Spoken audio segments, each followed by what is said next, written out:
şəhid Akif Elşanovun adına salınmış bağın açılışına elə oxuduğu məktəbdə cəm olmuşuq.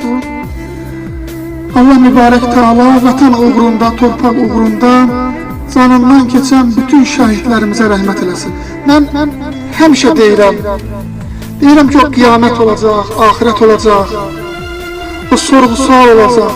Xoş olsun bizim halımıza ki, o qiyamətdə sorğu-sual olunan zaman şəhidlərimiz bizlərə şəfaətçi olsun. Mən şəhidimizin ailəsinə, xüsusən anasını doğuma bildiyim, öz anam kimi bildiyim, xətirli dünyalar qədər istədiyim xanım anaya başsağlığı verirəm. Atasına başsağlığı verirəm. Allah rəhmət eləsin deyirəm. Məkanı cənnət olsun, onsuz da cənnətdir. Ruhu şad olsun, bu da məlumdur, onsuz da şaddır. Onlara en güzel yaraşan Allah mübarək Teala şəhadətlərini mübarək eləsin inşallah.